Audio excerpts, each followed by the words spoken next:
On October 3, 1943, Field Marshal Albert Kesselring stood at an upper window of a requisitioned villa overlooking the Bay of Naples.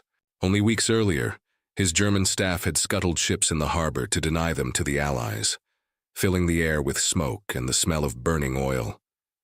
Now, through opera glasses, he watched cranes already swinging over newly cleared quays. American Liberty ships loomed in rows, their holds yawning open, spewing out an unending tide of green-painted vehicles. Trucks, thousands of them, rolled down ramps onto cobblestones that still bore the scorch marks of retreating Wehrmacht engineers. A staff officer beside him counted silently before lowering his binoculars. The tally surpassed 50,000 vehicles landed in a matter of weeks. Kesselring muttered, "Rome cannot be held against this." His words, recorded in a subordinate's diary, captured the dawning recognition that material power, not defensive lines, would decide Italy's fate. For the Axis command, the shocks had begun earlier. The Italian armistice in September had already shifted the strategic balance, but Naples demonstrated something more profound. Within days of the port's capture, American engineers restored electric power. Street lamps flickered to life in neighborhoods still littered with rubble. The smell of fresh bread wafted from reopened bakeries supplied with U.S. flour. Rail yards crackled back to activity, locomotives groaning as if war had never touched them. Kesselring's intelligence reports noted that Allied trains carried 1,200 tons of supplies inland daily by the end of the month. In contrast, his own formations relied on mule columns struggling up mountain tracks. Prisoners of war taken during the Salerno landings experienced the same astonishment from a different angle. Hauled through Naples on their way to holding pens, they saw entire piers stacked with crates stenciled USA. The air smelled of fuel and tar, mingled with oranges from a shipment unloaded nearby. Guards offered canteens of coffee, black and steaming. One captured officer wrote in his diary, "I thought it was propaganda when they said the Americans had everything. Now I have seen it with my eyes. The trucks became the most striking symbol." Quartermaster records list 50,000 vehicles landed in southern Italy between September and December 1943. GMC cargo trucks, Dodge weapons carriers, and jeeps by the tens of thousands. Each one carried a gallon count carefully logged, each one part of a logistical flood that seemed inexhaustible. For every truck the Wehrmacht destroyed on the narrow mountain roads, another dozen rolled off ships in Naples or Bari. The sound of their engines, steady, confident, unbroken, echoed across cobbled streets and mountain passes alike. Axis soldiers processed through American camps felt the contrast even in captivity. They ate bread baked from Midwestern wheat, drank milk delivered in metal pitchers, and slept under electric lights. One Italian POW in Texas wrote home that his barracks glowed brighter at night than whole towns in Sicily.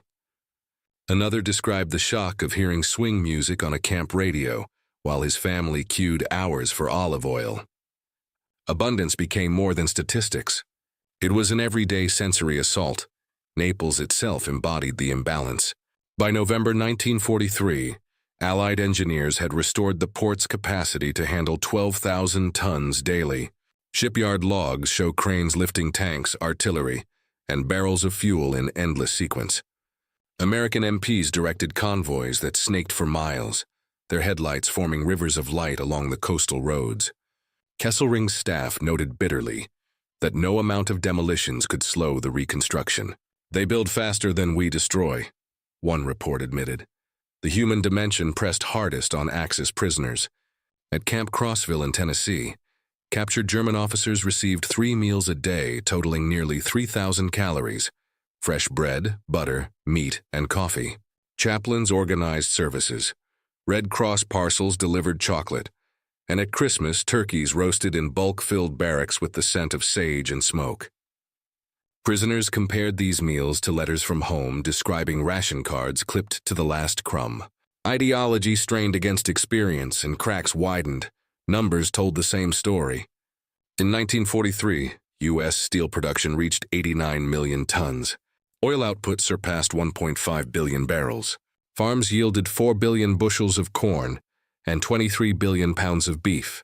These figures appeared in camp newspapers, accompanied by photographs of Willow Run's bomber lines, and Detroit's tank arsenals.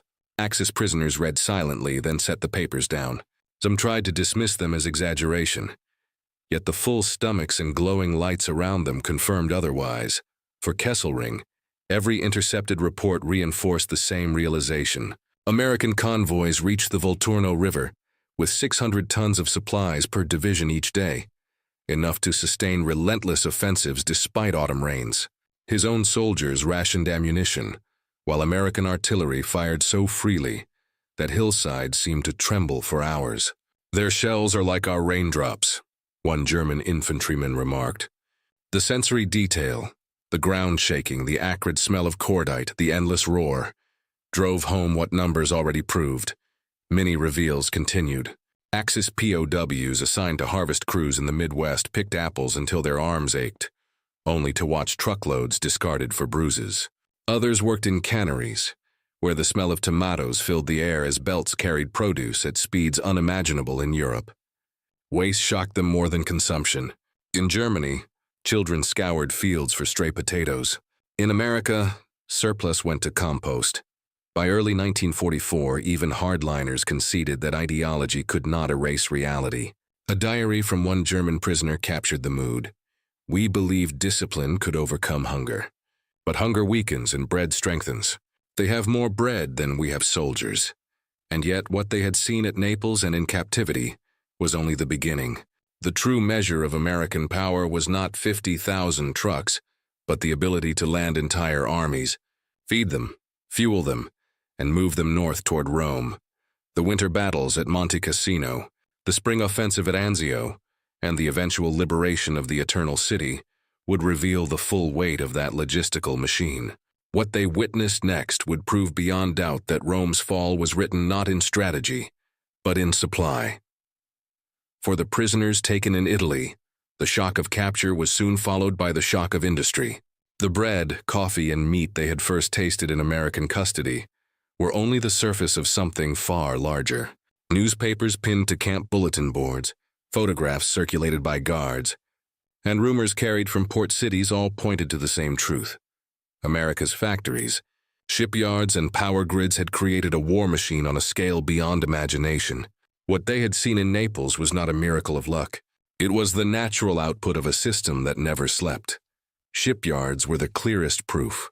In Baltimore, Richmond, and Portland, Liberty ships slid down greased ways almost daily. Yard logs show that one, the Robert E. Peary, was launched less than 5 days after its keel was laid. Prisoners read of these feats in American newspapers, shaking their heads in disbelief. At home, constructing even a destroyer could take months. In 1943 alone, U.S. yards produced more than 18 million tons of shipping. Germany, despite conscripting thousands of workers and stripping occupied lands of resources, produced only a fraction. To Axis officers who had seen the scuttled hulks in Naples, the idea that the Americans could replace entire fleets before breakfast was demoralizing.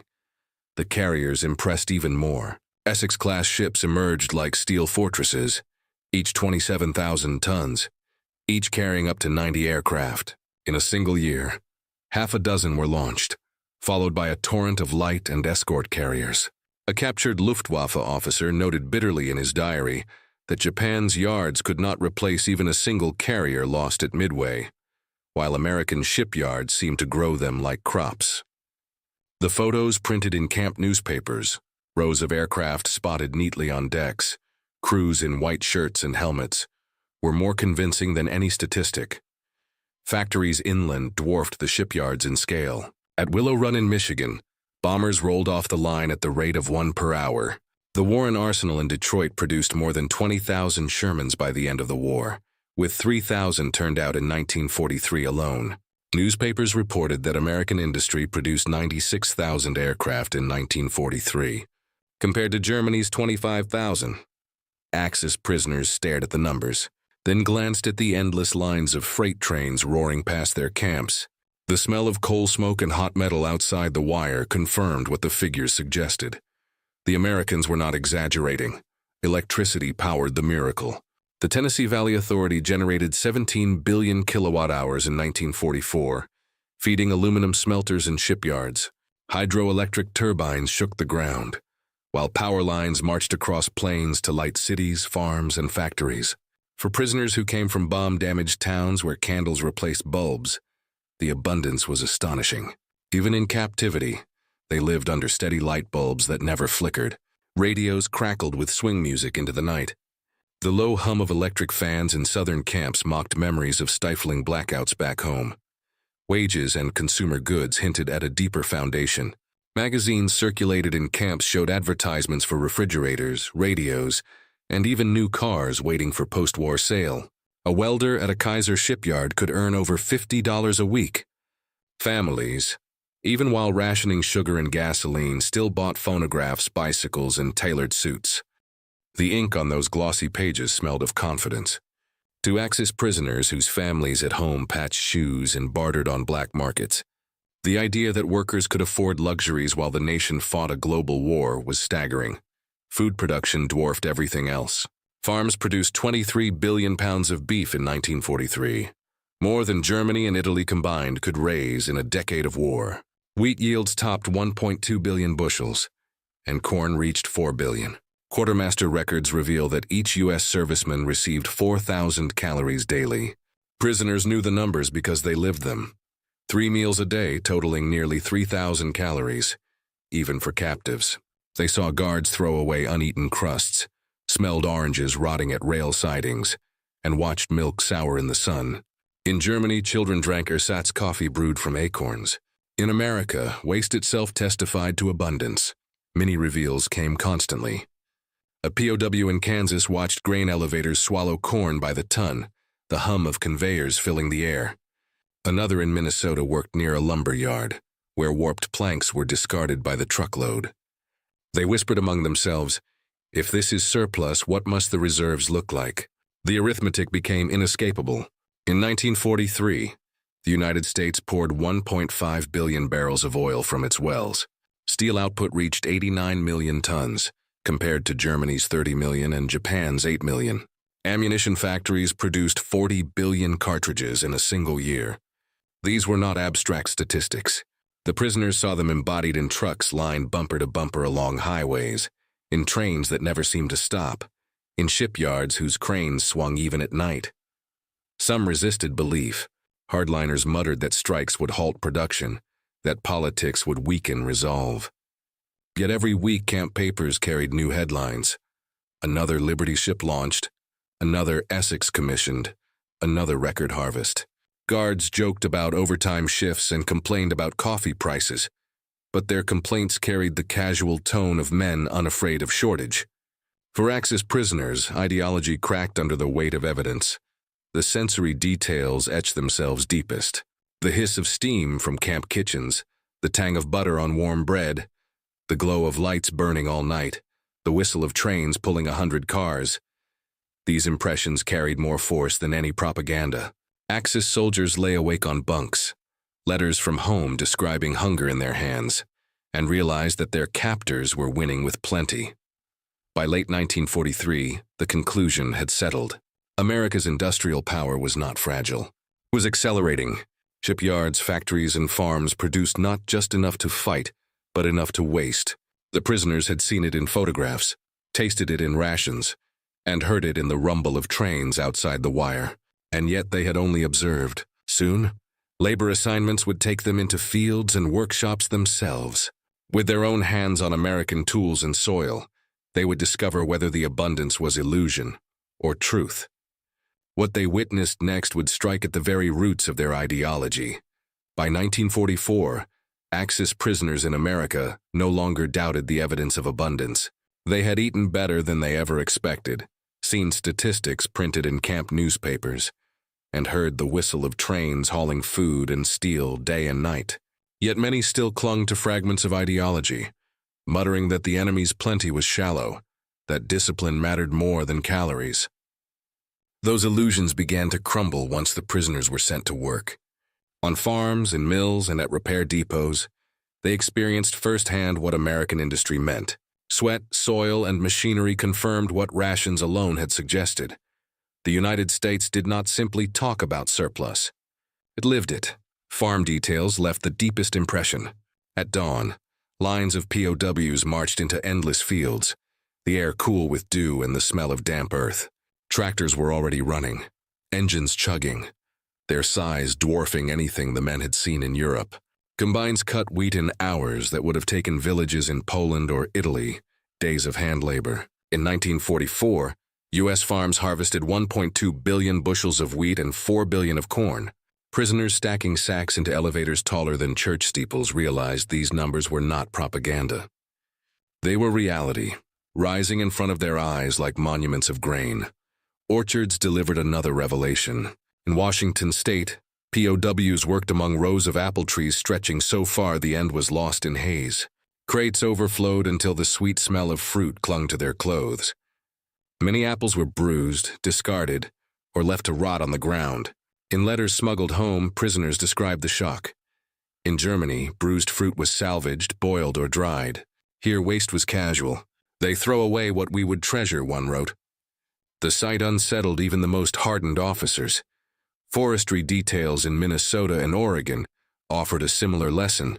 Prisoners swung saws through pines, the sharp tang of resin filling their lungs. Diesel trucks hauled logs to mills where conveyor belts shrieked without pause. Camp records note one crew cut more than 12,000 cords of wood in a season. The prisoners saw offcuts burned in piles, smoke drifting into the sky. For men whose families scavenged twigs for heat back home, the waste was incomprehensible. Abundance was not just visible. It was discarded by the ton. Factories reinforced the same truth. Though excluded from sensitive plants, POWs were sent to canneries, textile mills, and repair shops. Inside, the noise was relentless. Presses pounding, belts rattling, foremen shouting. The smell of hot oil and metal clung to hair and clothes. One German engineer, captured in North Africa, was stunned to see shelves stacked with spare engines. In Hamburg, he had fought to repair each damaged motor. Here, replacements waited like loaves of bread. "They replace, not repair," he wrote. The scale of output was visible in every storeroom. Amid labor, moments of humanity surprised them. Red Cross parcels arrived with chocolate, cigarettes, and soap. Chaplains organized services in German and Italian. At Christmas, turkeys roasted in bulk-filled barracks with the smell of rosemary and smoke. Prisoners sat down to trays of stuffing, pies, and fruit. Letters from Europe described families boiling weeds for soup. Captives in America cut into turkey, stunned into silence. Generosity weighed heavier than chains. Medical care deepened the dissonance. Camp infirmaries offered sulfa drugs and, by 1945, penicillin. A young Italian soldier treated for pneumonia was given a clean bed, sheets laundered weekly, and a heater humming nearby. Nurses checked his pulse with calm precision. He admitted later that such care would not have been available even for officers in Rome. The antiseptic sting of alcohol, the warmth of electric lamps, and the steady availability of medicine contradicted every image painted by fascist propaganda. Education programs pushed cracks deeper. Camps offered classes in English, mathematics, even agriculture. Chalk scraped across blackboards, dust hanging in the air, while textbooks circulated from hand to hand. One prisoner studied crop science, realizing American yields came not from luck but research. Another took a mechanics course, marveling at diagrams of conveyor systems. Knowledge was being handed freely to captives, itself a sign of surplus. In Germany or Italy, classes had been shut down by bomb raids. In America, even prisoners learned under steady light. Resistance lingered. Hardliners accused classmates of betrayal. They whispered that generosity was meant to soften them, that propaganda hid fragility. But doubts rose with every work detail. A man could sneer at American weakness at night, then spend his day unloading flour so plentiful that torn sacks were thrown away. He could mutter about decadence, then watch milk spill into ditches without concern. Each task carved at ideology more sharply than lectures ever could. Many reveals came daily. A prisoner in Kansas shoveled potatoes into piles taller than a house, the earthy smell saturating the air. Another in Michigan saw milk dumped when deliveries were late, the sweet sour stench soaking his boots. In Europe, such food would have sparked riots. Here it was surplus. The gap between frontline hunger and American waste widened until denial became impossible. Numbers confirmed the census. In 1944, U.S. canneries processed more than 3 billion pounds of vegetables. Ammunition plants produced 40 billion cartridges. Steel output hit 89 million tons compared to Germany's 30 million. Prisoners stacking crates or repairing tools saw the truth in motion. Endless trains of trucks, endless stacks of supplies, endless reserves. Arithmetic and sweat combined to demolish illusions. Human encounters gave the statistics flesh. Farmers sometimes offered prisoners apples or bread from their own tables. Guards, though stern, occasionally shared cigarettes. A chaplain conducted the funeral of a German sailor. American soldiers standing in silence as the coffin lowered. The scrape of shovels, the smell of pine boards, and the dignity of the service moved men more than cruelty could have. They realized abundance allowed mercy. By early 1945, diaries reflected sleepless nights. Prisoners lay under clean blankets, radios playing jazz in the distance, haunted by memories of bombed-out cities back home. One wrote, "We believed hunger forged strength, but hunger weakens and bread strengthens. They have more bread than we have soldiers." It was not ideology that convinced him, but work. For soldiers who once believed sacrifice was the ultimate weapon, the realization was brutal. America's strength lay not in scarcity, but in plenty. Every bushel harvested, every log cut, every crate stacked, proved that the arsenal of democracy was more than a slogan. It was a living system, powered by electricity, fueled by oil, and fed by soil that seemed inexhaustible. And still, these were fragments. They had labored in fields and factories. They had tasted abundance and handled it with their own hands. But the final proof lay ahead, not in silos or depots, but in the grand campaigns where convoys, fleets, and armies moved with a rhythm no Axis defense could match. What they witnessed next would show beyond doubt that victory was written not in speeches, but in supply. By the spring of 1944, the prisoners' doubts had nearly vanished. They had eaten the food, touched the harvest, and worked alongside American machines. Yet the final confirmation of abundance came not in farms or factories, but in the campaigns that followed. The macro proof arrived with convoys, fleets, and armies that operated on a scale the Axis could neither imagine nor interrupt. For men who once boasted of iron will, it was devastating to realize that wars were decided by bread, fuel, and steel. D-Day was the first undeniable revelation. On June 6, 1944, Allied forces stormed the beaches of Normandy. Newspapers in the camps reported 156,000 men landed on the first day, supported by over 7,000 vessels. In the first week, 326,000 troops, 50,000 vehicles, and 100,000 tons of supplies crossed the channel. Prisoners stared at the numbers pinned to bulletin boards. One whispered, "Our U-boats could not sink so much in a year." Another muttered that German divisions were fighting on rations thinner than those given to Allied prisoners. The comparison gnawed at them more than enemy guns. The Ardennes offensive later that winter confirmed the imbalance.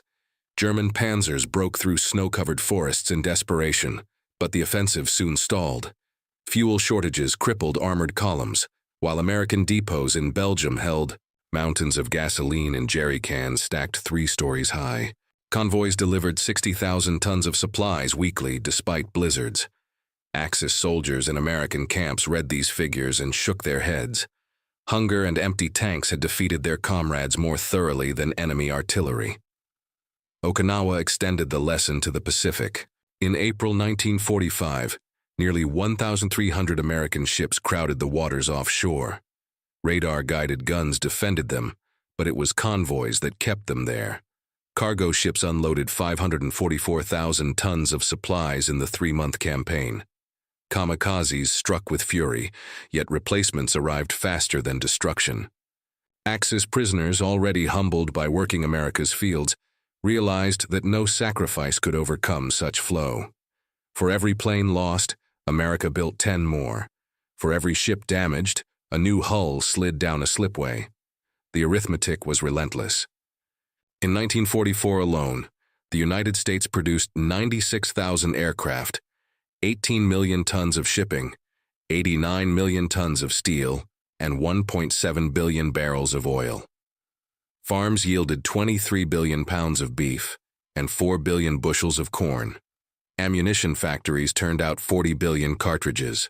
Prisoners remembered potatoes rotting in fields, milk spilled in ditches, and bread crusts discarded in camp kitchens. Now they understood that those wasteful scenes were not exaggerations, but side effects of a machine that supplied the world. The sensory memories deepened the lesson. They recalled the smell of roasting turkeys at Christmas in captivity, the glow of bulbs burning late, the steady hum of electric fans. Those comforts mirrored the convoys feeding Europe and the fleets in the Pacific. Abundance was not limited to propaganda. It was physical, tangible, and constant. For Axis prisoners, it became impossible to deny that their homeland had sent men into battle, already defeated by scarcity. The aftermath of surrender brought further contrast. German officers returning home found cities in ruins, their families scraping meals from nettles and black market bread. Italians discovered towns stripped bare, children begging in streets. Japanese soldiers walked through ashes where once thriving neighborhoods had stood. In memory, many compared those ruins to their time in captivity. Milk poured into metal cups, clean beds under electric lights, and fields that produced harvests too vast to count. For some, the hardest truth was not that they had lost, but why. At Nuremberg and in post-war interrogations, the admissions were frank. Albert Speer told Allied prosecutors that once American production reached full stride, the war was unwinnable. German admirals conceded that U-boats could no longer keep pace with shipbuilding. Japanese officers acknowledged that carrier losses were permanent, while America launched replacements monthly. The prisoners who had worked in American fields or factories did not need convincing. They had already seen that truth in their own hands. The legacy of abundance reached beyond victory. Liberty ships that once carried tanks now carried relief grain. Sacks stamped USA were unloaded in European ports to feed civilians, including families of men who had once fought against those convoys. Axis veterans recalled the smell of flour dust in bakeries rising again, the taste of bread baked after years of scarcity. The same machine that had crushed them in battle now sustained them in peace. Epilogue. The story of Axis soldiers, astonished by fresh bread, coffee, and meat in 1943, ended not with hunger, but with proof. The United States had won through demonstration, through abundance turned into power, through convoys and factories that never paused. Victory was not claimed by slogans, but by supply, not by ideology, but by dignity extended even to captives. Wars are not won by starving soldiers, but by those who march on full stomachs, guided by lights that never go out. If you found this journey illuminating, subscribe for the next exploration into how industry and humanity together reshaped the course of history.